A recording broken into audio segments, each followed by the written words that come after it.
자, 오늘 저희가 살펴볼 주제가 바울서신이거든요. 강의하는 다 받으셨습니까? 예. 여러분 분량을 보시면 아시겠지만 이 앞뒤 꽉 찬 한 장짜리인데요. 이거 다 못합니다. 다 못하고요.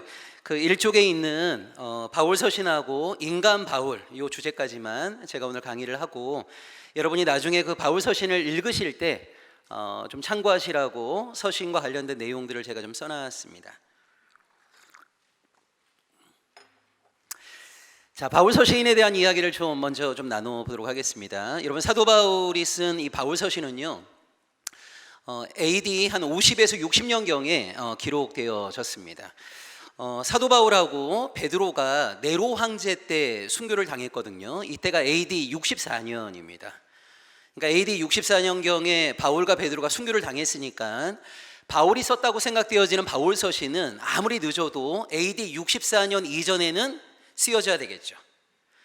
그래서 가끔 이런 생각을 하는 분들이 있습니다. 신약 성경이 마태복음부터 요한계시록까지 이렇게 있다 보니까 복음서가 제일 먼저 쓰여지고 그 다음에 사도행전, 그 다음에 서신, 제일 마지막에 요한계시록에 쓰여진 것이 아닌가, 이렇게 생각하는 분들이 가끔 있는데요, 그렇지 않습니다.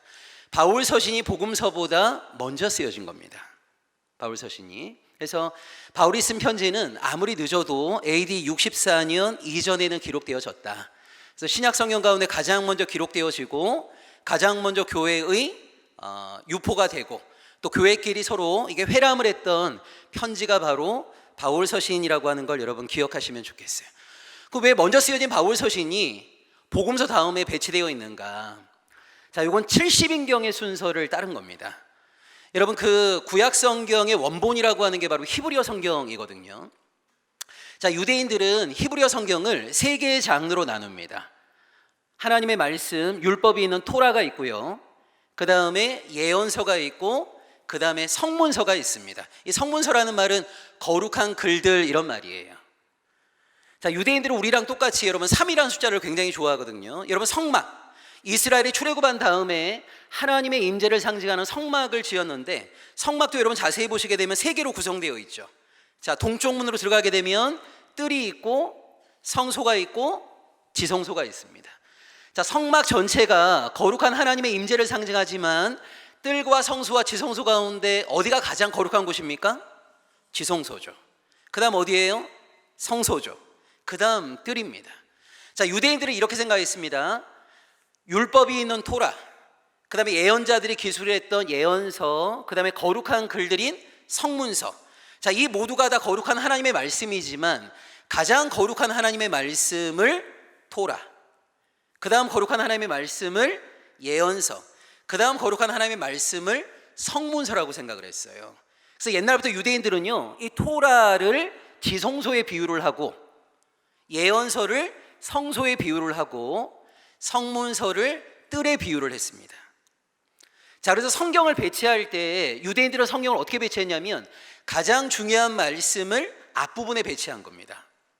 그래서 여러분, 유대인들이 갖고 있는 성경을 보시게 되면요, 토라가 제일 먼저 있고 그 다음에 예언서가 있고 제일 마지막에 성문서가 있습니다.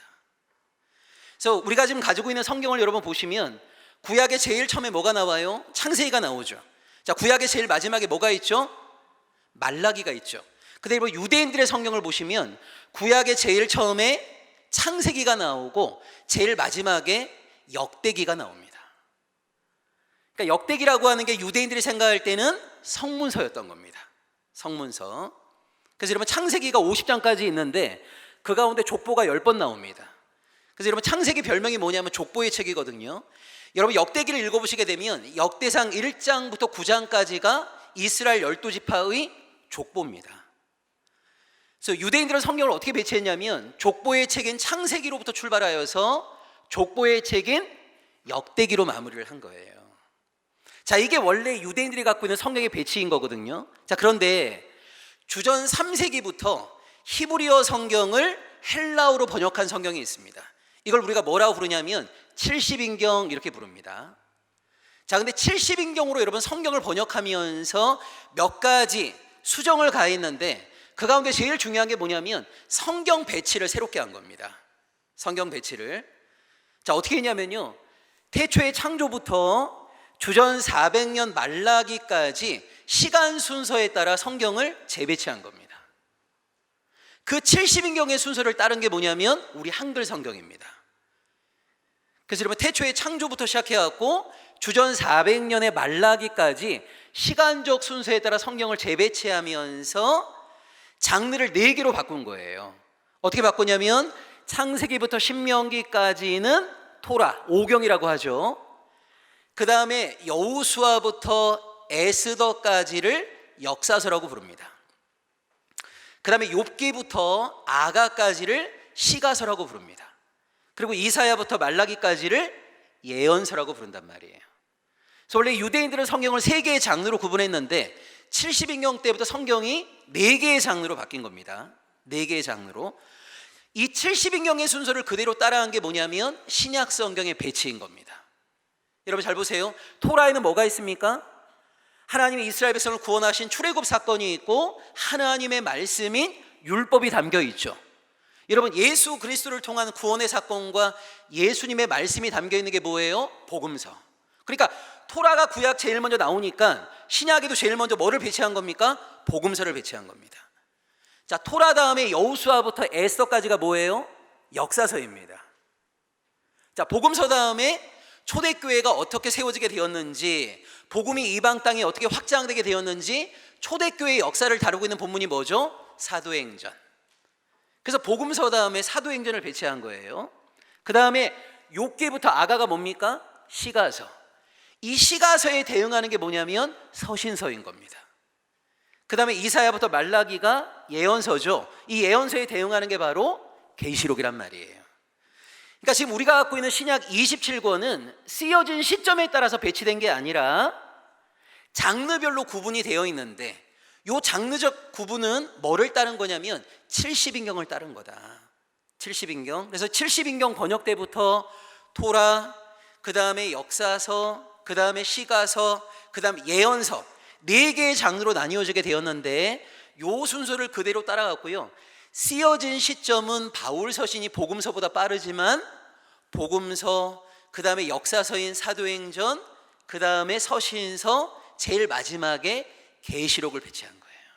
계시록을. 자, 신약이 27권이 있습니다. 그 27권 가운데 21개가 서신서입니다. 그래서 여러분 신약의 별명이 뭐냐면 편지의 글이에요. 편지의 글. 신약은 4분의 3이 편지입니다. 4분의 3이 이 편지를 3개로 나눕니다. 바울의 서신, 요한 서신, 공동 서신, 이렇게 또 3개로 나누어요. 자, 여러분 바울 서신과 요한 서신이라는 말은 뭐냐면요, 이 편지를 쓴 발신자의 이름으로 나눈 겁니다. 자, 근데 바울 서신과 요한 서신에는 공통점이 하나 있어요. 어떤 공통점이 있냐면 특정한 교회와 특정한 개인에게 보낸 편지가 바로 바울 서신하고 요한 서신입니다. 그러니까 여러분 사도 바울이 로마 교회에 보낸 편지가 로마서죠. 디모데에게 보낸 편지가 디모데 전후서입니다. 자, 바울의 편지나 요한의 편지는요, 이 편지를 받는 대상이 분명합니다.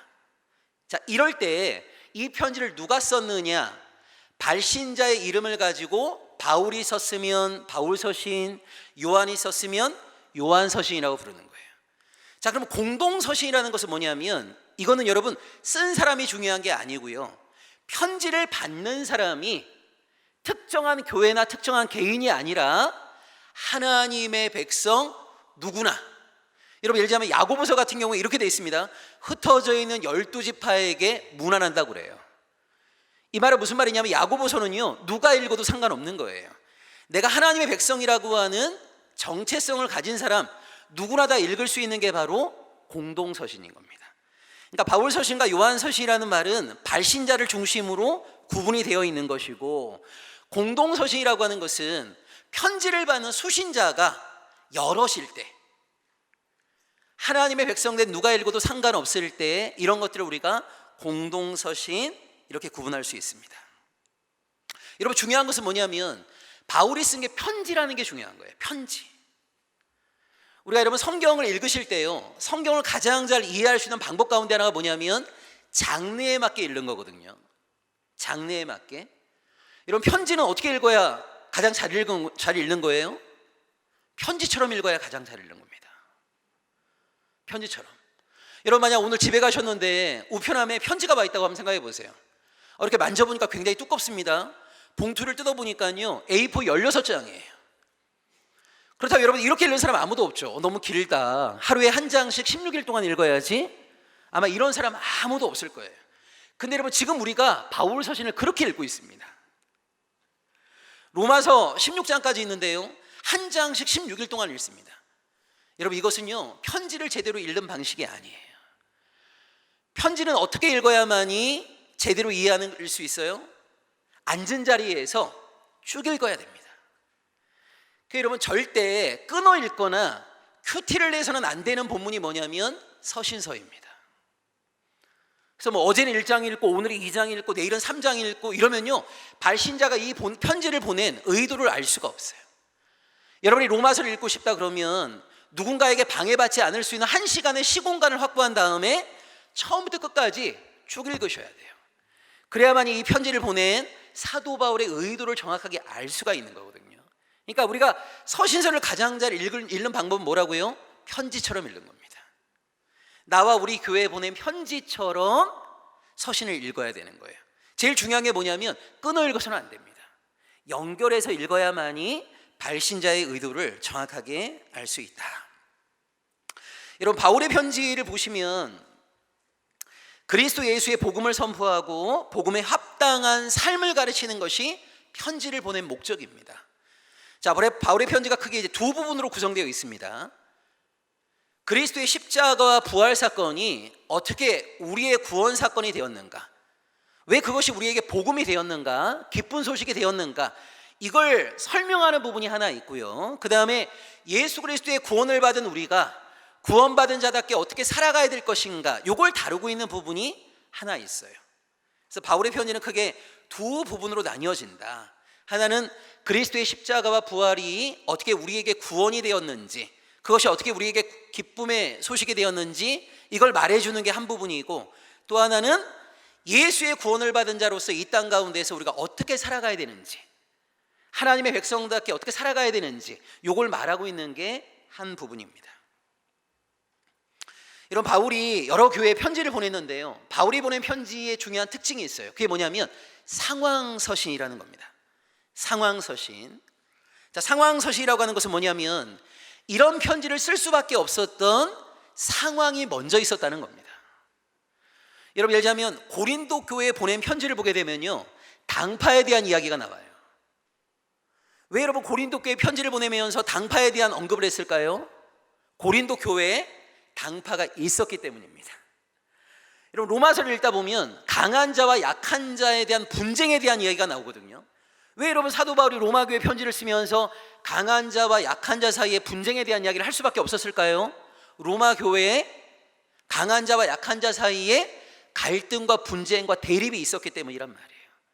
자, 고린도전서 7장에 보면 주님이 곧 재림하시는데 우리가 결혼을 하는 게 좋은지, 신앙이 다른 것 때문에 부부 사이에 갈등이 많이 있는데 나와 신앙이 다른 배우자와 계속 사는 게 좋은지 헤어지는 게 좋은지, 거기에 대한 바울의 대답이 있습니다. 이런 대답이 왜 나오게 되었을까요? 고린도 교인들이 사도 바울에게 먼저 질문했기 때문이에요. 그러니까 여러분 바울의 편지라고 하는 것은요 그냥 바울이 책상에 앉아갖고 야 내가 고린도 교인을 위해서 뭐라도 쓰고 싶은데 뭘 쓸까 해서 쓴 것이 아니고요, 고린도 교회 안에 있는 상황, 그 다음에 고린도 교인들이 사도 바울에게 물었던 질문들, 이런 거에 대해서 적절하게 목회를 하고 대답을 한 것이 바로 고린도 전후서의 내용인 거예요. 그러니까 바울의 모든 편지들은 그런 내용을 기술할 수밖에 없었던 상황이 먼저 있었단 말이에요. 그러니까 우리가 바울의 편지를 읽을 때마다 항상 뭐를 기억해야 되냐면 이런 편지를 쓸 수밖에 없었던 그 교회의 상황이 있었음을 먼저 기억해야 됩니다. 바울의 모든 편지는 상황 서신이다. 자, 밑에는 제가 설명을 드렸습니다. 바울 서신은 크게 두 부분으로 구성되어 있습니다. 하나는 예수의 십자가와 부활이 어떤 점에서 믿는 자에게 구원 사건이 되는가를 논증하는 부분, 약간 좀 교리적인 내용이 담겨 있고요. 다른 하나는 예수를 주라고 고백하는 교회 공동체에 속한 신자들에게 예수의 구원을 이 지상의 남은 삶에서 어떻게 살아낼 것인가, 그러니까 한마디로 얘기하자면 하나님의 백성답게 어떻게 살 것인가, 이거를 말하는 윤리적 또 실천적인 부분이 또 하나인 거예요. 여러분, 달란트 비유 잘 아시죠? 자, 잘 보세요 여러분. 우리가 주인으로부터 1달란트, 2달란트, 5달란트 받은 것은 은혜인 겁니다. 자, 근데 중요한 건 뭐냐면 내가 달란트를 받고 끝나는 게 아니고요, 내가 받은 만큼의 달란트를 남겨야 되죠. 여러분, 하나님의 은혜를 받은 사람은요, 은혜 받은 자답게 살아가야 될 책임이 있는 겁니다. 내가 하나님께 은혜를 받았으면 이 은혜를 사람들에게 또 흘려보내야 된단 말이에요. 그래서 바울의 편지는 딱 그렇게 구성되어 있는 겁니다. 어떻게 우리가 하나님의 은혜로 구원을 받게 되었는가, 이걸 설명하는 교리적 부분이 하나 있고, 두 번째는 하나님의 은혜 받은 자답게 어떻게 살아갈 것인가, 요걸 설명하는 실천적인 부분, 이렇게 두 개로 구성되어 있다. 자, 이제 인간 바울에 대해서 좀 우리가 함께 살펴보겠습니다. 여러분, 사도 바울은요, 디아스포라 유대인입니다. 디아스포라 유대인. 디아스포라 유대인이라는 말은 유대 사람인데 가나안 땅에 살지 않고 이방 땅에 살고 있는 유대인이란 말이에요. 그러니까 우리로 하자면 교포인 겁니다. 교포. 여러분, 구약 이스라엘 역사를 쭉 보시게 되면 주전 722년에 아시리아에 의해서 북이스라엘이 망했습니다. 주전 586년에 바벨론에 의해서 남유다가 망했습니다. 그리고 그 바벨론을 주전 539년에 페르시아가 무너뜨렸어요. 그 페르시아를 331년에 헬라가 무너뜨렸습니다. 그리고 주전 63년에 로마가 또 이스라엘을 정복했습니다. 자, 구약 역사를 보시게 되면 이스라엘이 아시리아, 바벨론, 페르시아, 헬라, 로마라고 하는 5대 제국의 식민 지배를요 700년 이상 받습니다. 자, 그러면서 어떤 일이 벌어진 거냐면 아시리아가 북이스라엘을 멸망시키면서 북이스라엘의 많은 사람들을요 포로로 잡아갔습니다. 바벨론이 남유다를 멸망시키면서 남유다의 많은 사람들을 또 포로로 잡아갔습니다. 그리고 페르시아나 헬라가 이스라엘을 공격할 때마다 살기 위해서 이집트로 도망친 사람들이 굉장히 많이 있어요. 그러니까 유대인은 유대인이지만 가나안 땅에 살지 못하고 전 세계 이방 땅에 흩어져 살았던 유대인들이 굉장히 많이 있다. 자, 그런 사람들을 우리가 뭐라고 부릅니까? 디아스포라 유대인, 이렇게 부릅니다. 자, 사도 바울의 집안도 디아스포라 유대인 집안입니다. 자, 이런 디아스포라들은요 특징이 하나 있습니다. 그게 뭐냐면요, 보통 이름이 2개 이상이라는 거예요. 첫째는 원래 유대인으로서의 이름이 하나 있습니다. 그 다음에 또 하나는 뭐예요? 자기가 태어난 그 지방에서 사용하는 이름이 또 하나 있는 거예요. 여러분, 우리 한국 교인들이 많이 헷갈려하는 것 가운데 하나가 사울이 바울됐다고 생각을 해요. 마치 여러분, 아브라함이 되고 사레가 사라가 된 것처럼, 야곱이 이스라엘이 된 것처럼 사울이 바울되었다고 생각하는 분들이 굉장히 많습니다. 자, 언제요? 다메섹 도상에서. 근데 여러분, 성경 어디를 봐도요 사울이 바울되었다는 말은 없어요. 이 사람은 태어날 때부터 사울과 동시에 바울이었던 겁니다. 자, 태어날 때부터 유대식 이름은 뭡니까? 여러분, 사도 바울 집안이요 베냐민 지파거든요. 베냐민 지파가 가장 좋아했던 이름 가운데 하나가 뭐냐면 사울입니다. 이 사울이 누구죠? 초대 이스라엘의 왕입니다. 어느 지파 사람입니까? 베냐민 지파. 그러니까 전통적으로 내려오고 있는 베냐민 지파로서는 이름이 사울이고요, 그 다음에 사도 바울이 태어났던 길리기아 다소, 또는 바울은 로마 시민권자였기 때문에 그 로마의 이름은 바울인 겁니다. 그러니까 사울이 바울된 게 아니라 이 사람은 태어날 때부터 사울인과 동시에 바울이었던 사람이에요. 자, 성경 우리 한번 볼까요? 사도행전 13장 9절입니다.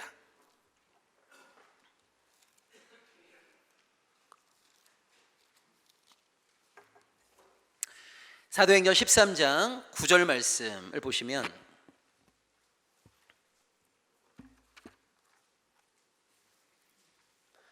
자, 이런 표현이 딱 한 번 나옵니다. 자, 우리 말씀은 좀 같이 읽겠습니다. 시작. 바울이라고 하는 사울이 성령이 충만하여 그를 주목하였다. 여기 여러분 보시게 되면 바울이라고 하는 사울 이렇게 돼 있잖아요. 그러니까 사울이 바울되었다 뭐 이런 표현은 하나도 없는데 유일하게 이 표현이 하나 있어요. 바울이라고 하는 사울. 자, 근데 거기서 여러분 한 장을 더 가보시면 12장 12절입니다. 12장 12절. 여기 되면 어떤 표현이 또 나오냐면 마가라 하는 요한, 이런 표현이 나오죠. 마가라는 요한, 이것도 여러분 어떤 의미냐면요, 우리가 흔히 마가의 다락방이라고 하는 그 마가를 얘기하는 건데 이 사람도 디아스포라 유대인인 거예요. 유대식 이름은 요한입니다. 그리스 로마식 이름이 뭐예요? 마가인 겁니다. 사도 바울은 사울이 바울된 게 아니라 유대식 이름은 사울인 것이고 그리스 로마식 이름이 바울인 거예요.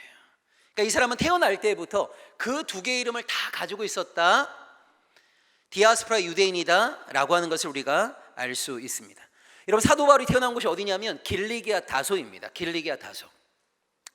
사도행전을 여러분이 자세히 읽어보시게 되면 사도 바울이 중요한 순간마다 이런 얘기합니다. 나는 조그만 동네 출신이 아니라 큰 성 다소 출신이라고 하는 걸 은근히 내세워요. 여러분, 왜 바울이 은근히 자기 고향을 좀 내세우냐면 여기 다소라고 하는 도시가 AD 1세기 로마 제국 안에 있던 3대 학문 도시 가운데 하나예요. 여러분, 그리스 철학의 발상지가 어디죠? 아테네. 그 다음에 이집트의 가장 중요한 학문 도시가 알렉산드리아, 그 다음에 길리기아 다소. 요 세 도시가 3대 학문 도시입니다. 그러니까 여러분, 어디 가갖고요, 너 고향이 어디야? 이렇게 물어봤을 때 나 아테네 또는 알렉산드리아 또는 다소 이렇게 얘기하게 되면 사람들이 그 사람들을 굉장히 존중해 줍니다. 그냥 고향만 얘기해도요, 아, 이 사람 뭔가 좀 많이 알고 있겠구나 이런 느낌이 들어요. 그래서 사도 바울은요, 자기 고향을 굉장히 많이 강조합니다. 3대 학문 도시 가운데 하나였던 다소 출신이었고 바울은 태어날 때부터 로마 시민권자였어요. 여러분, 이 당시에 로마 시민권이라고 하는 것은요, 지금 미국 시민권과 똑같습니다. 여러분, 미국 시민권만 가지고 있으면요, 전 세계 어디든 자유롭게 여행할 수 있잖아요. 왜 사도 바울이 주의 복음을 전하는 자로 선택되었을까? 가장 중요한 이유 가운데 하나가 이 로마 시민권이거든요. 전 세계 어디든 자유롭게 여행할 수 있고, 그 다음에 사도 바울은 태어나기는 다소에서 태어났죠. 로마 시민권을 갖고 있었죠. 10대 초반에 예루살렘에 와서 가말리엘 문화에서 유대 율법 교육도 받았죠. 한마디로 얘기하자면 누구를 만나도 의사소통이 가능한 다양한 언어를 구사할 수 있었어요. 그러니까 왜 많고 많은 사람 가운데 사도 바울이 주의 복음을 다양한 지역에 전하는 자로 선택되었냐면 바울은 여행의 자유가 있었고요, 또 하나는 언어가 됐단 말이에요. 언어가. 그래서 여러분, 사도 바울은 다중언어 사용자라는 걸 꼭 기억하셔야 됩니다. 자, 구약에 여러분 보시게 되면 모세라는 사람이 있죠. 하나님이 모세를 출애굽의 지도자로 부르실 때 모세가 뒷걸음질 치면서 이렇게 변명을 합니다. 나는 말을 잘 못한다고 그래요. 근데 이 모세와 똑같이 평가를 받았던 사람이 누구냐면 사도 바울입니다. 여러분, 고린도 후서 10장 10절에 보면 이 고린도 교인들이 바울에 대해서 가지고 있었던 평가가 나와요. 그게 뭐냐면 편지는 굉장히 힘이 있다고 그래요. 글은 굉장히 잘 쓴다고 그래요. 근데 이렇게 얼굴을 대면하고 만나보면 말이 시원치 않다고 그래요. 말이 시원치 않다고. 그래서 말을 좀 못한다는 겁니다, 쉽게 얘기하자면. 근데 여러분, 사도행전에 보게 되면 루스드라 지방에서 복음을 전할 때 사도 바울이 주로 말하는 자거든요. 그래서 루스드라 사람들이 사도 바울을 뭐라고 하냐면 말하는 자라고 그래서 허메라고 부른단 말이에요. 근데 왜 고린도 교인들은 바울을 말을 못한다고 했을까? 여기서 우리가 하나 고려해야 될 것이 뭐냐면 사도 바울은 한 언어만 구사하는 사람이 아니라 다중 언어를 구사하는 사람이다. 이걸 기억하셔야 돼요. 그러니까 길리기아 다소에서 태어났으니까 헬라어 아마 자유자재로 구사했을 겁니다. 로마 시민권을 갖고 있었기 때문에 라틴어도 조금 이해했을 거라고 봐야 됩니다. 그 다음에 가말리엘 문화에 와서 율법을 배웠으니까 히브리어도 좀 알고 있었을 거라고 봐야 되고요. 그 다음에 이스라엘 백성들의 일상 언어가 그 당시 아람어였거든요. 아람어도 알았을 거라고 봐야 되는 거예요. 그러니까 보통 사람들이 하나의 언어만을 하는 것에 비해서 사도 바울은 여러 언어를 하는 겁니다.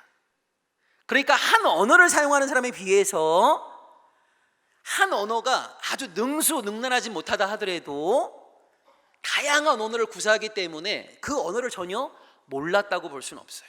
그러니까 모세도 여러분 그렇거든요. 모세가 40세까지는 애국 궁전에서 있었잖아요. 이집트 사람들이랑 소통하는 게 전혀 문제가 없었습니다. 그런데 40세에 미디안 광야로 도망을 치잖아요. 그리고 40년 동안 미디안 광야에서 양과 염소를 쳤단 말이에요. 근데 하나님이 모세를 몇 살에 불렀습니까? 80세에 부르신단 말이에요. 80세. 그러니까 이집트를 떠나갖고 미디안 언어를 사용한 지가 40년이 되었는데 그 모세를 불러갖고 바로를 만나게 하는 거니까 모세가 자기는 말을 잘 못한다고 뒷공문이 빼는 거지 실제 말을 못했다고 이해하시면 안 돼요. 그러니까 여러분, 우리가 사도 바울이 말이 시원치 않다 이런 것은요, 한 언어만을 구사하는 사람에 비해서 그 언어가 조금 매끄럽지 못하다는 말이지, 바울은 여러 언어를 구사했던 다중 언어 사용자였다. 자, 바울은 힐렐의 후계자였던 가말리엘 문화에서 율법 교육을 받았습니다. 여러분, 그 예수님 당시에 이스라엘에 몇 개의 종교 정파가 있거든요. 자, 우리가 흔히 이렇게 얘기합니다. 사두개파, 바리새파, 에세네파, 열심당, 헤롯당 이렇게 나누는데요. 여러분, 사두개파나 바리새파 그러면 오늘날에는 종교인이라는 느낌이 굉장히 강한데, 우리가 항상 뭘 좀 기억하셔야 되냐면 사두개파나 바리새파나 에세네파 이런 것들이요, 오늘날로 얘기하자면 정치 정당인 겁니다. 그러니까 무슨 예를 들자면 더불어민주당이나 자유한국당이나 이런 정당이 있죠. 정당. 왜 그러냐면 우리나라 국회에 해당되는 게 이스라엘의 사내들인이라는 의회가 있는데, 이 사내들인의 회원이 누구냐면 사두개파, 바리새파 이런 사람들이 회원이에요. 그러니까 이스라엘은 한마디로 얘기하자면 종교가 이스라엘 공동체를 다스리는 곳이란 말이에요. 그러니까 이 사람들이 단순히 종교인일 뿐만 아니라 그 당시 이스라엘 사람들을 다스렸던 정치인인 겁니다. 정치인. 자, 근데 여러분, 사두개파나 에세네파 같은 경우에는요, 대다수 출신이 제사장들이고요, 바리새파는 평신도였습니다. 여기 평신도라는 말은 뭐냐면 비레위인들. 자, 그래서 사두개파하고 에세네파는 바리새파를 조금 무시했습니다. 그런데 여러분, 시간이 지남에 따라서요, 바리새파 사람들이 이스라엘 백성들에게 굉장히 존경을 받았어요. 그래서 백성들의 절대적인 지지를 등에 업고 나중에는 바리새파 사람들이 점점점 사내들인의 회원이 됩니다. 자, 그러다가 AD 70년에 로마와 전쟁하다가 예루살렘 성전이 무너집니다. 이 예루살렘 성전이 무너지면서 성전을 중심으로 사역했던 사두개파가 몰락을 하고 지방 회당을 중심으로 목회를 했던 바리새인들이 유대교를 장악합니다. 유대교를. 자, 그 바리새파 안에 샴마이파하고 힐렐파라고 하는 두 그룹이 있는 거예요. 샴마이하고 힐렐. 요 힐렐의 후계자가 누구냐면 사도 바울의 선생이었던 가말리엘입니다. 가말리엘. 그러니까 어떻게 보면 여러분, 사도 바울은요, 가장 바리새파의 정통 학파에서 교육을 받은 거예요. 거기서 여러 가지 율법 교육을 받았는데, 자, 가장 중요한 게 뭐냐면 토라 교육을 열심히 받으면서 예수가 하나님께 저주받아 죽은 자라는 것을 사도 바울은 확신하게 된 겁니다. 여러분, 잘 보세요. 사내들인이 예수를 죽일 때하고 스데반을 죽일 때가 다릅니다. 여러분, 당시 이스라엘은 로마의 식민 지배를 받을 때였거든요. 로마가 이스라엘 백성들에게 종교적인 자치를 허용해 주면서 종교적인 범죄와 관련해서는 사내들인이 결정도 하고 집행도 할 수 있도록 허용을 해준 거예요. 여러분, 사도행전에 보게 되면 스데반이 어떻게 순교를 당했죠? 누가 스데반을 죽이는 걸 결정합니까? 사내들인이. 사유가 뭐였냐면 성전을 모독했다 이거예요. 그래서 성전을 모독했다는 죄명으로 스데반을 죽이기로 사형 이렇게 하고 나서 성 밖으로 끌어낸 다음에 돌로 쳐 죽였습니다. 근데 여러분, 재미있는 게 뭐냐면요, 왜 예수님은 그렇게 안 죽였죠? 여러분, 예수님은 굳이 빌라도의 손을 빌려갖고 예수를 십자가에 못 박아 죽였잖아요. 여러분, 잘 보세요. 당시 유대 종교 권력자들이 예수를 가장 손쉽게 죽일 수 있는 방법은 뭡니까? 자기네가 재판을 내서 사형 이렇게 언도를 하고 나서 성 밖에 끌어낸 다음에 돌로 쳐 죽이는 것이 가장 쉬운 거예요. 근데 왜 예수님은 그렇게 안 죽이고 굳이 예수 안 죽이겠다라고 하는 빌라도를 압박하면서까지 나무 십자가에 예수를 매달아 죽였는가? 이게 여러분 굉장히 중요한 거거든요. 왜냐하면 여러분 예수님이 이 땅에 오셔갖고요, 성전이 강도의 소굴인 것을 폭로했잖아요. 그 당시 예루살렘 성전이 하나님의 이름을 종교 브랜드로 이용해갖고 종교 사업을 하고 있는 걸 폭로했단 말이에요. 자, 이런 예수를 유대 종교 권력자들이 죽이게 되면 예수를 따르던 많은 사람들이요 들고 일어나는 것은 뻔한 일인 거예요. 그러니까 당시 유대 종교 권력자들은 예수를 제거할 뿐만 아니라 예수를 따르는 모든 사람들을 한순간 제압하는 길을 선택한 거거든요. 거기서 그들이 주목했던 말씀이 뭐냐면 신명기 21장 23절의 말씀인 거예요. 여러분 신명기 21장 23절에 보면 이런 말씀이 나옵니다. 누구든지 나무에 매어 달려 죽은 자는 하나님께 저주받아 죽은 것이다. 자, 원래 이 말씀은 어떤 의미냐면요, 이스라엘은 살아있는 사람을 나무에 매달지는 않습니다. 자, 살아있는 사람을 먼저 죽인 다음에 이 사람의 죄가 얼마나 큰 죄인지를 공동체 식구들에게 알려주기 위해서 해가 지기 전까지 죽은 시체를 나무에 매달아 두었어요. 여러분 마치 우리가 옛날 사극 같은 데 보게 되면 큰 죄를 범한 사람들 목을 친 다음에 어떻게 해요? 성문 앞에다가 그 목을 이렇게 딱 걸어놓는 거랑 비슷한 거예요. 이 사람이 얼마나 공동체에 큰 죄를 범했는지, 하나님께 큰 죄를 범했는지, 그런 것들을 공동체에 있는 사람들에게 알리기 위해서 그를 죽인 다음에 시체를 나무 위에 딱 매달아 둔 거란 말이에요.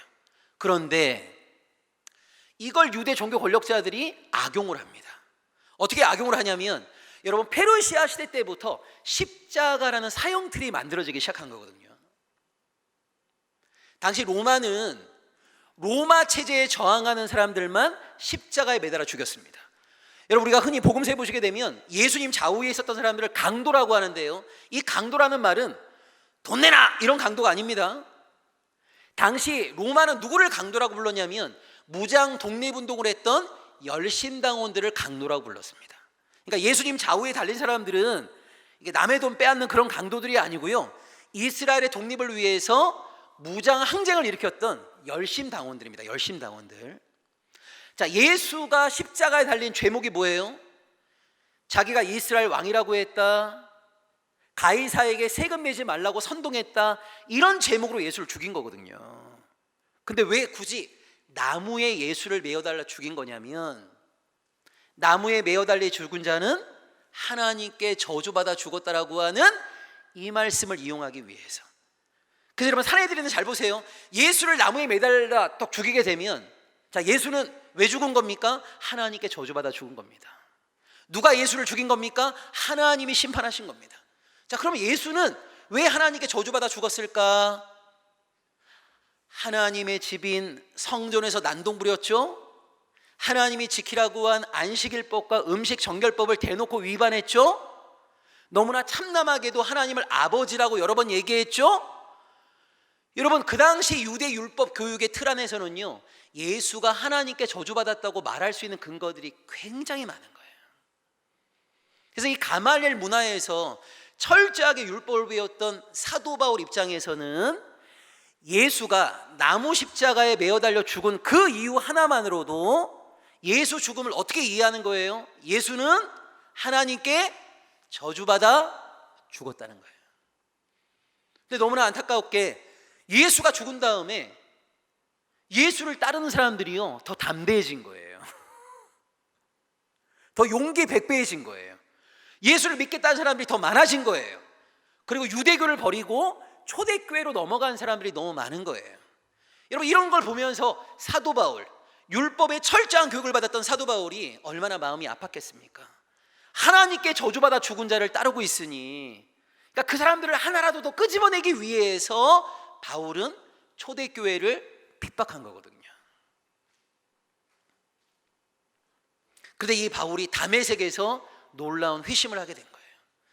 여러분 사도 바울의 인생을 관통하는 한 단어가 있어요. 그게 뭐냐면 열심입니다. 열심. 자, 바울의 인생의 이 중간 지점이 어디냐면 다메섹이에요. 다메섹. 여러분, 사도 바울은요, 다메섹 이전까지도 너무나 열심의 사람이었고 다메섹 이후에도 열심의 사람이었어요. 근데 너무나 안타까운 게 다메섹 이전까지의 열심은요, 분별 없는 열심이었던 거예요. 자기 딴에는 하나님을 위해서 수고하고 애쓴다고 생각했지만 다메섹 도상에서 하나님이 이렇게 말씀하시는 거죠. 네가 왜 나를 괴롭히고 있냐고. 그러니까 자기 딴에는 하나님을 위해서 수고하고 애쓰고 있는데 하나님은요, 바울이 하고 있는 모든 열심에 대해서 불합격 판정을 내리신 거예요. 여러분, 열심보다 중요한 게 뭐냐면 분별인 겁니다. 그러니까 이 다메섹을 기점으로 해서 다메섹 이전까지 사도 바울은 분별 없는 열심의 사람이었고 다메섹 사건 이후부터는 분별 있는 열심을 행한 거예요. 열심보다 중요한 게 뭡니까? 하나님의 뜻이 무엇인가에 대한 올바른 분별. 그 하나님의 뜻이 무엇인가에 대한 온전한 깨달음.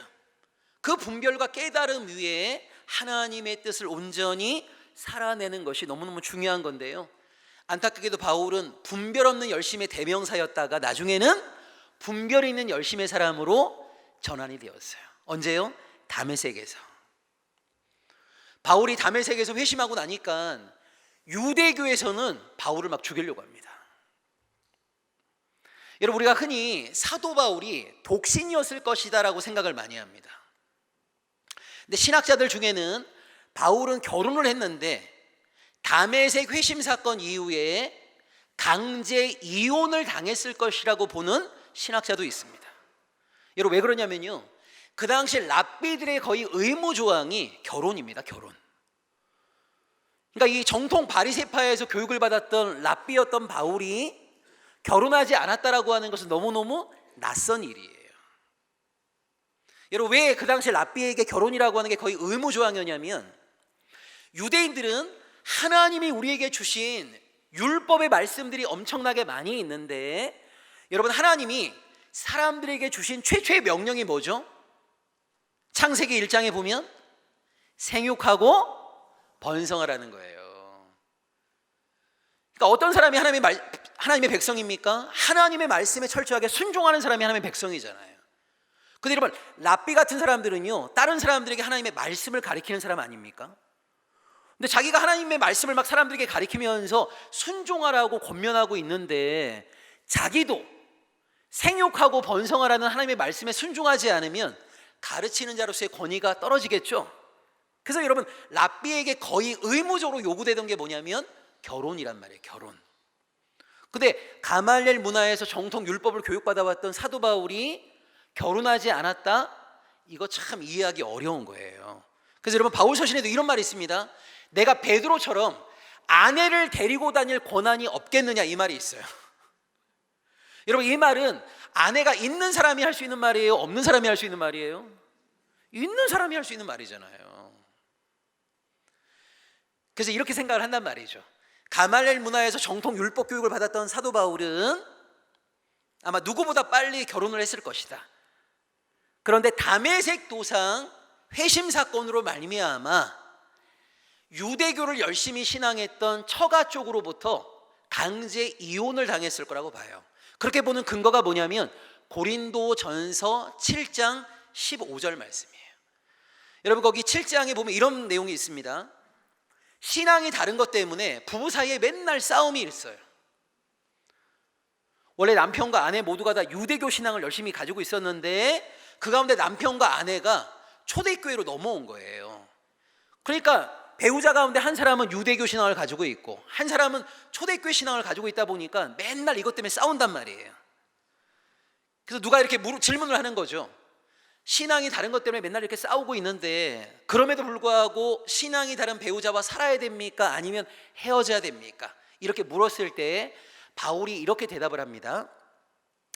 너가 선택하지 말고 신앙이 다른 배우자가 야, 이제 너랑 신앙이 달라갖고 도저히 같이 못 살겠어, 헤어져! 라고 하면 헤어지라는 거예요. 그런데 신앙이 다른 배우자가 너랑 신앙은 다르지만 너랑 계속 같이 살고 싶어 라고 말하면 같이 살라고 말해요. 자, 이 조언이 바울 개인의 경험에서 우러나온 조언이 아닐까 이렇게 추측을 한단 말이에요. 그래서 사도 바울은 원래는 유대교 안에서 승승장구하던 랍비였다가 나중에는 담에색 회심 사건으로 말미암아 자기 집안에서 친인척들로부터 심지어 처가 쪽으로부터도 버림을 당하지 않았을까. 그 버림당한 사도 바울을 다시 공적인 사역으로 이끌어준 사람이 누구냐면 바나바예요. 바나바. 여러분, 사도 바울이 유대교에서 잘 나가던 사람이 초대교회로 개종한 다음에 사도행전에 보면 이런 말이 있습니다. 바울을 죽이기 전에는 먹지도 마시지도 않겠다는 사람 40명이 나와요.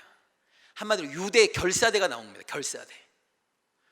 저는 이 사람들이 그 다음에 어떻게 됐는지가 너무너무 궁금합니다. 왜냐하면 바울을 죽이기 전에는 이 사람들은 먹지도 마시지도 않겠다고 했거든요. 근데 이 사람들이 바울 못 죽였어요. 아마 이 사람들 자기 약속시키려고 아마 굶어 죽었겠죠. 자, 그런 바울을 죽이지 못해서 안달인 유대 결사대가 나올 정도로 이 유대교에서는요, 바울을 막 죽이려고 바울에 대한 분노, 적대심 이런 것들이 막 고조가 되었어요. 근데 너무너무 안타까운 게 뭐냐, 원래 유대교 신앙을 열심히 갖고 있었던 사도 바울이 초대교회로 개종을 했는데, 여러분 유대교가 바울을 죽이려고 하는 것은 이해가 되잖아요. 근데 안타까운 것은 초대교회도 바울을 두 팔 벌려 환영하지 못했다는 거예요.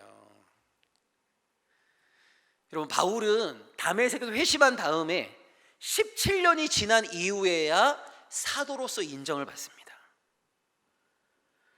그러니까 바울이 나 이제 새로운 사람 됐습니다, 나 이제 회심했습니다 라고 했는데 초대교회가 바울을 두 팔 벌려 환영하지 못했어요. 왜 환영하지 못했겠습니까? 여러분, 일단 바울의 과거 전력이 있잖아요. 바울이 어떤 사람이었어요? 누가 예수 믿는가 이거 다 알아낸 다음에 그 사람들을 잡아갖고 감옥에 쳐넣기도 하고, 심지어 여러분 사도행전 7장에 보면 스데반을 죽였던 재판을 주관한 사람이 바로 사도 바울입니다. 그러니까 이런 과거 전력이 있다 보니까 바울은 자기가 회심했다고 얘기하는데 초대교인들은요 불안한 거예요. 회심했다고 해서 쓱 교회에 들어온 다음에 아, 여기서 모이는구나, 이런 사람들이 모이는구나, 이런 정보를 다 파악한 다음에 일망타진하면 어떻게 되겠어요? 그러니까 사도 바울은 회심했다고 하지만 초대교회에서도 바울의 회심에 대해서 정말 회심했는가 이걸 검증할 시간이 필요했던 거예요. 시간이. 그래서 여러분 너무나 안타까운 게 뭐냐면, 우리가 보통 여러분 사도 바울의 선교 얘기하면 자비량 사역이라는 표현을 참 많이 쓰죠. 바울은 자기가 직접 텐트를 만들면서 자비량 사역을 많이 했잖아요. 근데 여러분 이걸 기억하셔야 됩니다. 사도 바울은 선교를 할 때부터 나는 자비량 사역을 해야지 이렇게 결심하고 그렇게 한 게 아니에요. 바울은 24시간 내내 풀타임으로 선교에만 집중하고 싶었습니다. 근데 여러분 바울이 텐트를 만들었던 이유가 있어요. 자비량 사역을 했던 이유가 있어요. 뭐 때문입니까? 후원금이 안 들어오는 겁니다. 후원금이요. 여러분 심지어 사도 바울이 개척한 교회가요 한 6개에서 한 9개 정도 교회가 되는데, 바울이 개척했던 교회에서도 사도 바울의 사도성을 인정하지 않아요. 여러분 바울이 개척했던 그 많은 교회 가운데 바울의 사도성을 인정한 교회는 2교회밖에 없습니다. 데살로니가 교회하고 빌립보 교회입니다.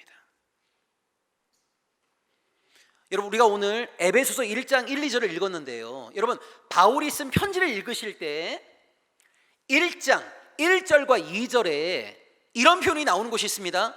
하나님으로부터 또는 예수 그리스도로 말미암아 사도된 나 바울은, 이런 표현이 나오는 데가 있어요. 여러분 이런 교회는요 바울의 사도성을 인정하지 않는 교회입니다. 그러니까 쉽게 얘기하자면 바울의 사도성을 인정하지 않는 교회에 편지를 보낼 때는요 바울이 끊임없이 자기가 사도라고 하는 것을 기술합니다. 근데 데살로니가 교회하고 빌립보 교회는 바울의 사도성을 인정해 줬어요. 그 인정한 증거가 뭐냐면 사도 바울에게 끊임없이 후원을 해준 겁니다. 여러분 데살로니가 교회하고 빌립보 교회에 편지를 보낼 때는 사도 바울이 자기가 사도라는 말을 하지 않습니다. 종이라는 표현을 쓰거나 아니면 이름만 써요. 이름만.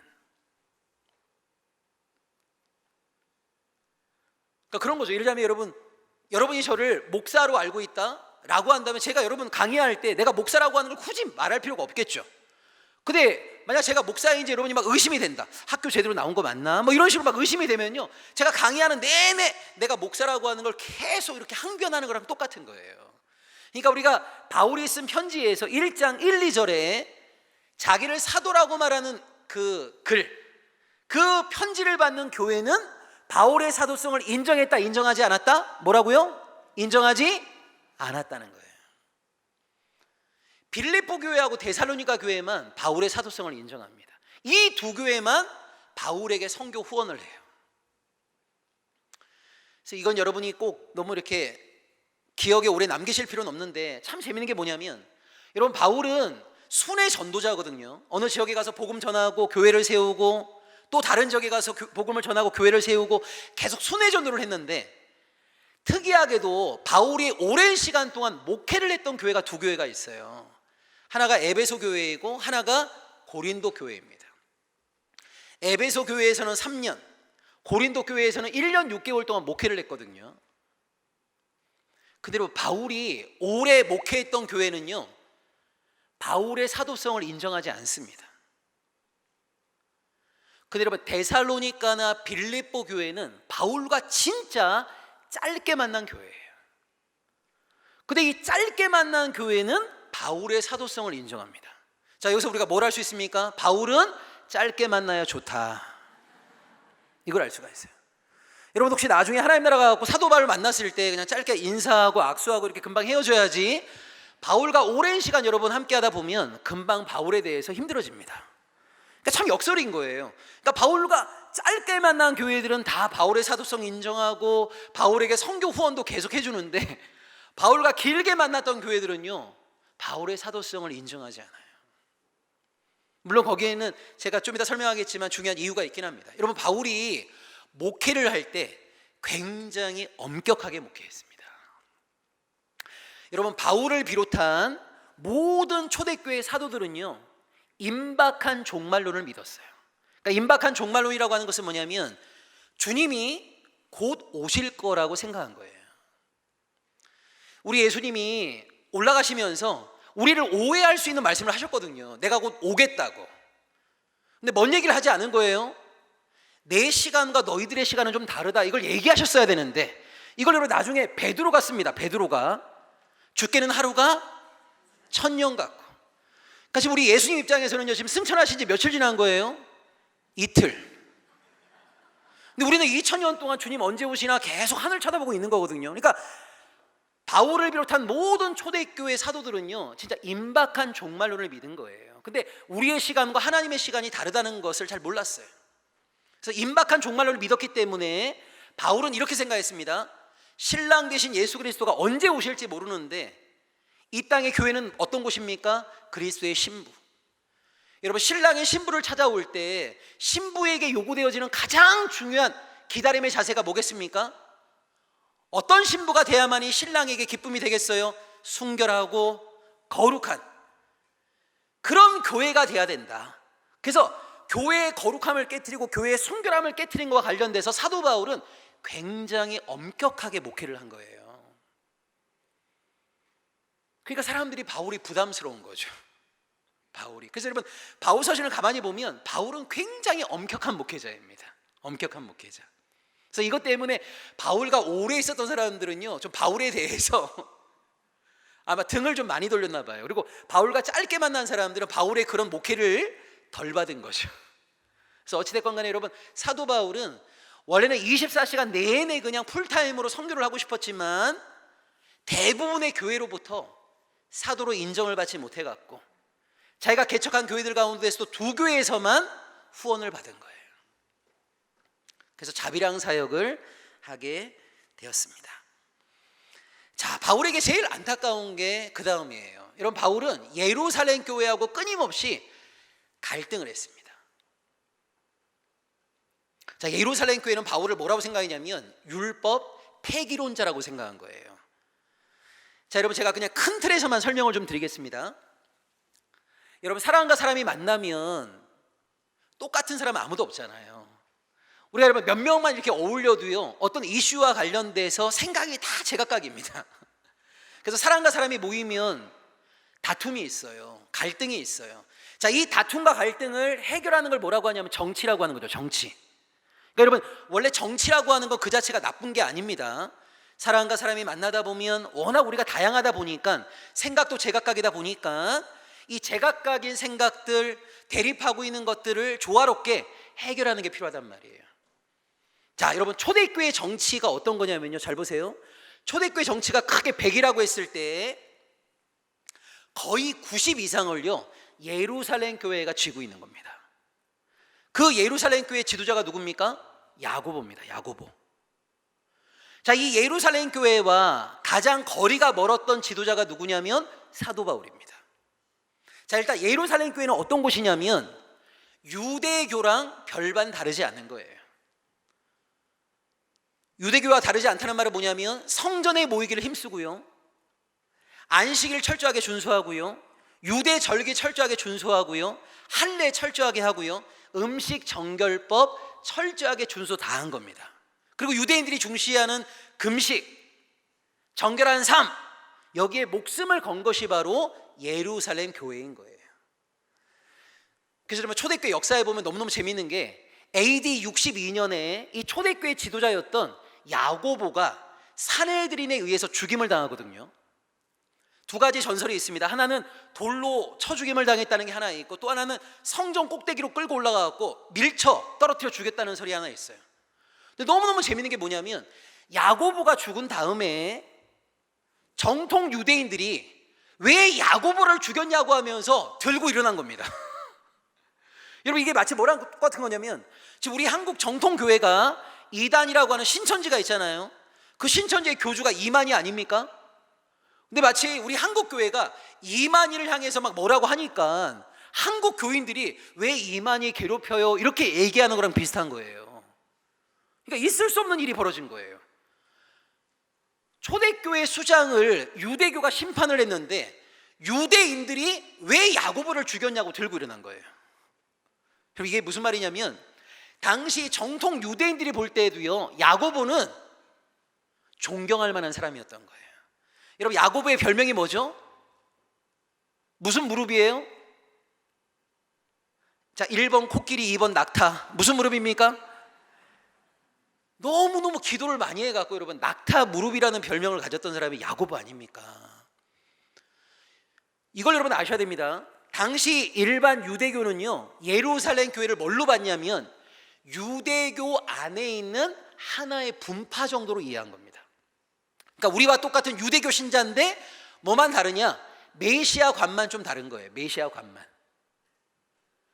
그러니까 이 사람들은 할례를 철저하게 준수하는 사람들이란 말이에요. 근데 여러분, 사도 바울은요 이렇게 주장한 거예요. 우리가 하나님의 백성이 되고 성령을 받음에 있어서 할례를 받는 것이 꼭 필요한 필요 충분 조건이 아니라는 거예요. 우리가 하나님의 백성이 되고 성령을 받음에 있어서 음식 정결법을 준수한다거나 절기를 준수한다거나 이런 것들이 꼭 필요한 필요 충분 조건이 아니라는 거예요. 뭐가 제일 중요한 겁니까? 예수 그리스도를 통해서 우리에게 전달되어진 하나님의 은혜를 붙잡으면, 그 하나님의 은혜를 아멘으로 받아들이게 되면 그 사람은 하나님의 백성이 되는 것이고, 하나님의 백성 된 자에게 하나님께서는 값없이 성령을 주신다고 주장한 거예요. 그러니까 예루살렘 교회는 철저하게 하나님의 백성이 된다는 것은 할례를 받는 거야, 하나님의 백성이 된다는 것은 음식 정결법을 지키는 거야, 이렇게 주장하는데 바울은 뭐라고 주장하는 겁니까? 하나님의 백성이 되는 것과 할례를 받는 것, 음식 정결법을 지키는 것이 꼭 결부되는 것은 아니라는 거예요. 자, 이것 때문에 예루살렘 교회는 사도 바울을 뭐라고 의심했냐면 율법 폐기론자구만 이렇게 의심한 거예요.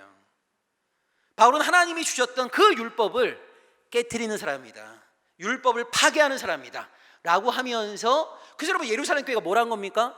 바울이 개척했던 이방 교회를 쭉 돌아다니면서 야, 바울이 얘기한 것만 들으면 안 돼.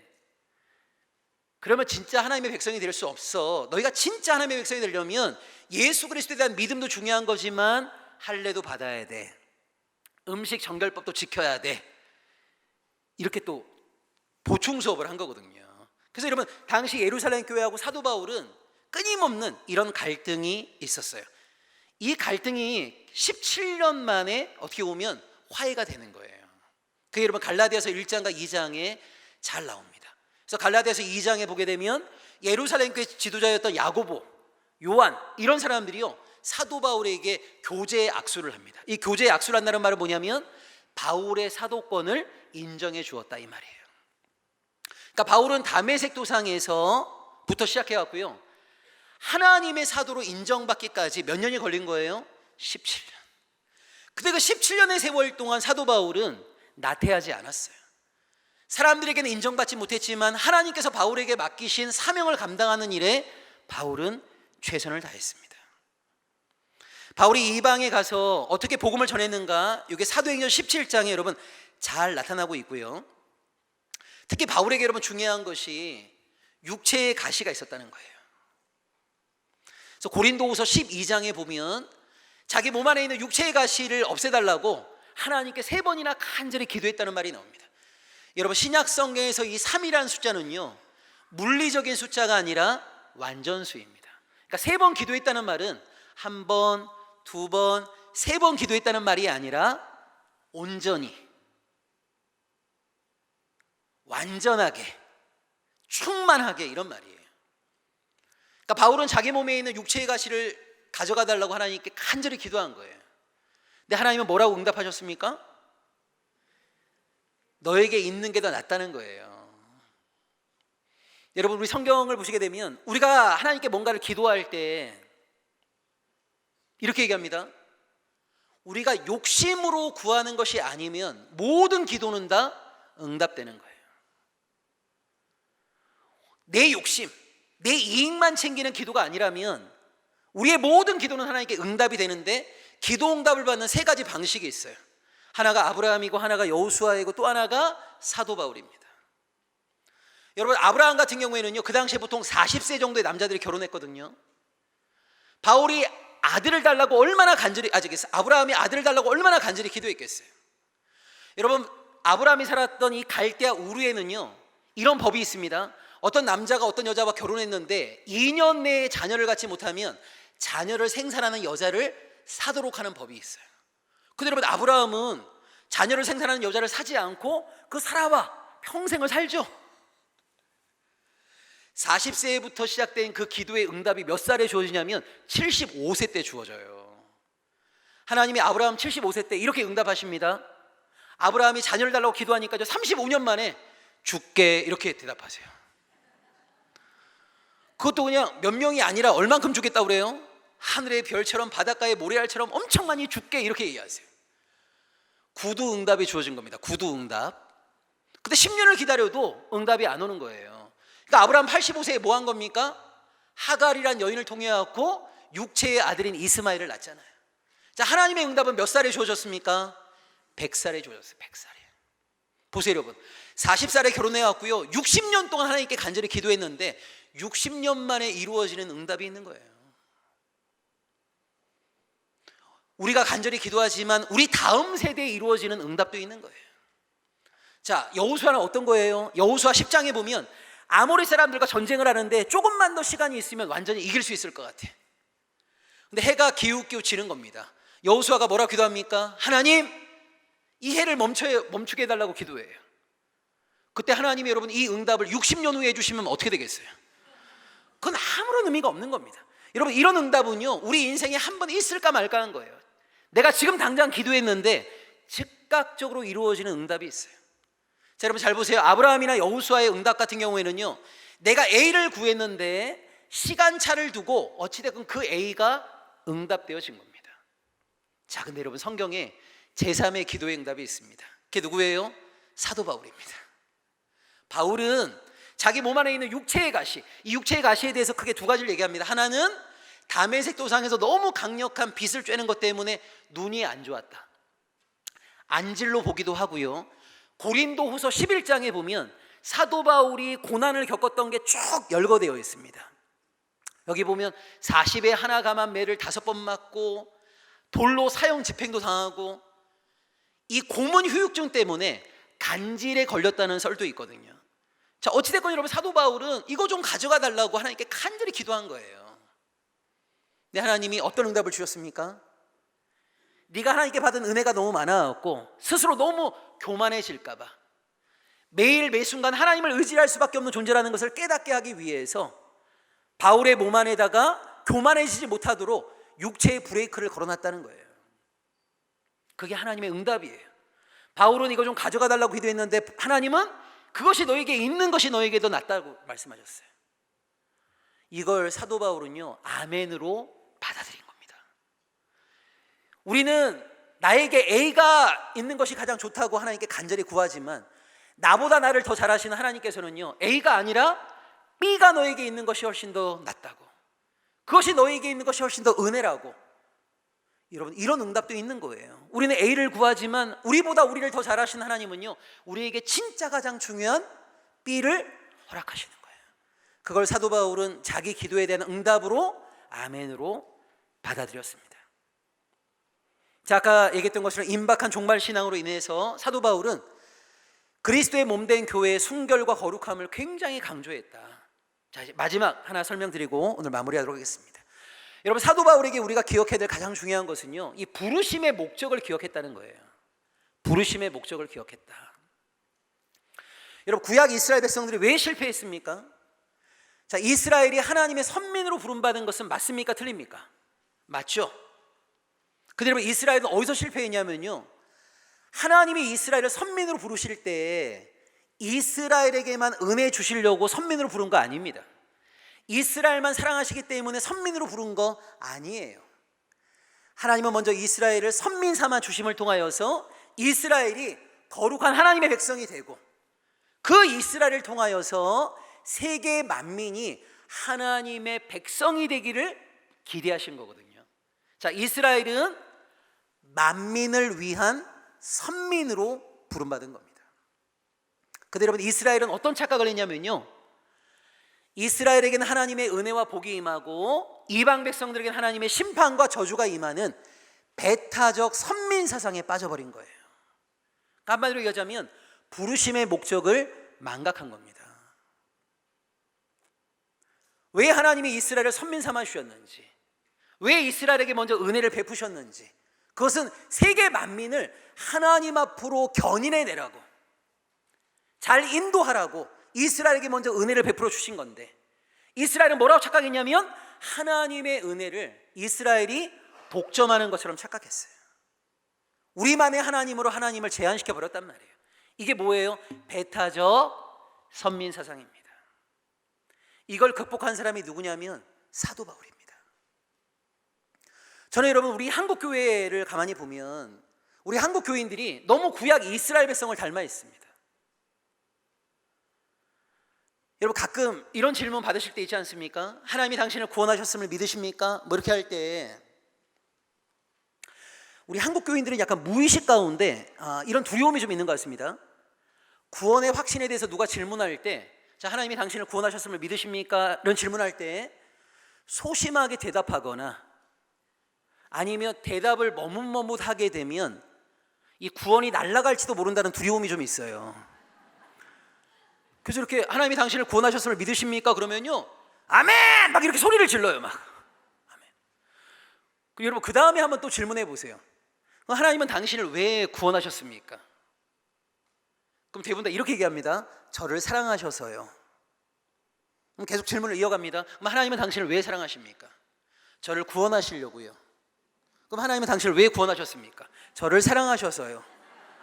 여러분, 이거 제가 임상 실험을 참 많이 해봤는데요, 여기서 거의 벗어나지를 못해요. 그러니까 대다수의 우리 한국 교인들은요, 하나님이 나를 사랑하신다, 하나님이 나를 구원하셨다, 이 확신은 강한데 나를 구원하신 목적이 나라고 하는 존재 바깥으로까지 나아가지를 못합니다. 이걸 뛰어넘은 사람이 누구냐면 바울이에요, 바울. 여러분, 우리 여기 마지막으로 한번 찾아보겠습니다. 고린도전서 9장 16절입니다. 고린도전서 9장 16절 말씀.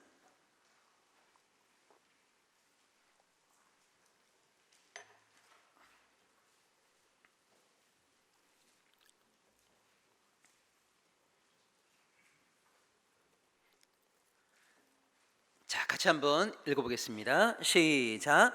내가 복음을 전할지라도 자랑할 것이 없음은 내가 부득불할 일임이니라. 만일 복음을 전하지 아니하면 내게 화가 있을 것이다. 혹시 여러분 가운데 사도 바울을 굉장히 존경하는 분이 있으시면요, 이 성경 구절은 없애시는 게 낫습니다. 왜냐하면 여러분, 이게 진짜 은혜가 안 돼요. 막 사람들이 이렇게 하는 겁니다. 야, 우리 바울 선생 정말 그 많은 고난과 사람들의 모멸과 멸시 가운데서도 1차, 2차, 3차 전도여행 정말 대단하시더라고 막 박수를 치고 있는 거예요. 그대로 바울이 나와서 이렇게 얘기하는 겁니다. 아, 여러분, 이거 박수 칠 일 아니에요.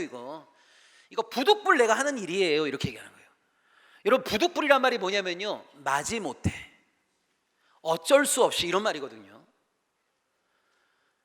여러분, 만약 우리 서목사님이 주일날 설교하실 때마다 강대상에 올라오셔서 이런다고 말씀하세요. 오늘도 마지못해 설교합니다. 이렇게 말씀하시면 여러분 어떠시겠어요? 우리 뭐 할 때마다 이렇게 찬양하시는 찬양대원들이 딱 나오셔갖고요, 자, 오늘도 어쩔 수 없이 찬양합시다, 이러면 여러분 어떠시겠어요? 바울이 지금 그 말을 하고 있는 거예요. 그리고 뭐라고 얘기하냐면, 내가 복음을 전하지 않으면 나에게 화가 있을까봐. 이게 도대체 무슨 말이에요? 자, 제가 간단하게만 여러분 설명드릴게요. 바울은 왜 하나님이 나 같은 사람을 구원하셨는가, 이게 여러분 이해가 안 가는 거예요. 왜냐하면 여러분, 다메섹 도상 이전까지 바울이 주로 어떤 일을 했습니까? 하나님의 마음을 아프시게 했잖아요. 하나님의 교회를 깨트리는 일을 했잖아요. 그러면 자기 같은 사람을 하나님이 단칼에 심판하셔야 되는 거 아니에요? 그런데 하나님이 자기 같은 사람을 선택하셔갖고 그 하나님의 위대한 복음을 전하는 일에 도구로 지금 사용하고 있는 것이, 어떻게 하나님은 나 같은 사람을 선택하셨는가? 여기서 바울은 이렇게 대답할 수가 없는 거예요. 나를 사랑하셔서, 이렇게 말할 수가 없는 거예요. 내가 얼마나 하나님의 마음을 아프시게 했는데, 내가 얼마나 그리스도의 몸된 교회를 파괴하는 자였는데. 그래서 바울은요, 왜 하나님이 나를 구원하셨는가에 대해서 끊임없이 고민하고 또 고민해요. 그 고민의 결과 바울이 깨달은 게 뭐냐면 이런 겁니다. 자, 하나님의 궁극적인 계획은 뭐냐면, 흑암의 권세 가운데에서 하나님을 모르고 이 시대의 파라오의 지배를 받고 있는 사람들이 너무너무 안타까우신 거예요. 어떻게 하면 이 흑암의 권세 가운데 있는 자들을 나의 백성 삼을 수 있을까? 하나님은 흑암의 권세 가운데 있는 사람들을요, 당신의 백성 삼고 싶은 거예요. 이 흑암의 권세 가운데 있는 자들에 대한 사랑과 자비와 긍휼하심이 너무너무 충만한 거예요. 자, 하나님의 이 마음을 이 사람들에게 전달해 줘야 될 중간 매개자가 필요한 거예요. 그 매개자로 자기가 선택되었다 보는 거예요. 그러니까 바울은 보세요, 하나님이 나를 사랑하셔서 나를 구원한 게 아니라 하나님의 궁극적인 관심은 누구에게 있는 겁니까? 이방인들에게. 이들을 당신의 백성 삼고자 하는 게 바로 하나님의 마음이란 말이에요. 이 이방인들에 대한 하나님의 사랑, 자비, 긍휼하심, 그것을 전하는 존재로 자기가 선택되어진 거예요. 그러니까 바울은요, 이 이방인들에게 빚졌다고 생각을 해요. 이 사람들이 없었다면, 이 사람들에 대한 하나님의 사랑하심이 없었다면 자기는 하나님의 선택을 받지 못했을 텐데, 이 이방인들에게 자기가 구원의 빚을 지고 있다고 고백하는 거예요. 그래서 여러분 보세요, 바울이 1차, 2차, 3차 전도여행 해갖고요, 어느 날 하나님께 이렇게 얘기한다고 생각해 보세요. 하나님, 나 이제 안 할래요. 나 이제 할 만큼 했어 하면서 바울이 여러분 쑥 빠지게 되면, 이 이방인을 당신의 백성 삼고자 하는 하나님의 계획은 중단됩니까? 여러분 어떻게 되겠어요? 하나님의 사랑을 이방인에게 전달해 주었던 사도 바울이 이 중요한 사명을 스스로 포기하고 나 이제 안 하겠습니다 라고 하게 되면, 이방인을 당신의 백성 삼고자 하는 하나님의 원대한 계획이 중단됩니까? 아니요. 하나님은 바울에게 또 물으시겠죠. 야, 바울 너 진짜 안 할 거야? 아, 나 보세요. 나 그러면 뭐 하지 마. 그러면 야, 너 버울 일로 와라. 너 버울. 그래서 하나님은요, 새로운 사람을 또 선택하셔갖고 흑암의 권세 가운데 있는 자들을 당신의 백성 삼고자 하는 하나님의 그 사랑을 전해주실 거예요. 바울은 이걸 깨달은 거예요. 내가 뭔가를 잘해서, 내가 뭔가 하나님께 사랑받을 만한 일을 했기 때문에 하나님이 나를 구원해 주신 것이 아니라 이 이방인을 당신의 백성 삼고자 하는 하나님의 그 사랑하심 때문에 하나님과 이방 백성의 중간 매개자로 내가 선택되었다. 그러니까 바울은 누구에게 미안한 마음, 누구에게 고마운 마음이 있는 거예요? 이방인들에게. 그래서 여러분, 바울은 죽을 때까지 이방인에게 졌던 그 빚을 신실하게 갚기 위해서 최선을 다했던 거예요. 저는 오늘 우리 한국의 신앙인들도요, 이런 바울과 같은 마음을 갖는 게 필요할 거라고 봅니다. 하나님이 단순히 나를 사랑하셔서 나를 구원하시는 것에 끝나는 것이 아니라 나는 누구에게 구원의 빚을 지고 있는가? 누구에게 하나님의 사랑과 자비와 긍휼하심을 전달하는 자로 나는 선택되어졌는가? 하나님께 받은 그 은혜를 만나는 모든 사람들에게 아름답게 흘려보냄을 통하여서 정말 우리가 하나님의 통치 안에 거하는 하나님의 백성임을 일상의 삶 속에서 아름답게 증거하고 구현하는 주의 백성이 되기를 간절히 소망합니다. 기도하겠습니다. 하나님 고맙습니다. 귀한 시간을 통하여서 짧은 시간이었지만 바울 서신과 인간 바울에 대해서 우리가 함께 이야기를 나누었습니다. 하나님, 정말 성경의 말씀을 통하여서 계시되어 있는 하나님의 뜻을 우리가 온전히 알기를 원합니다.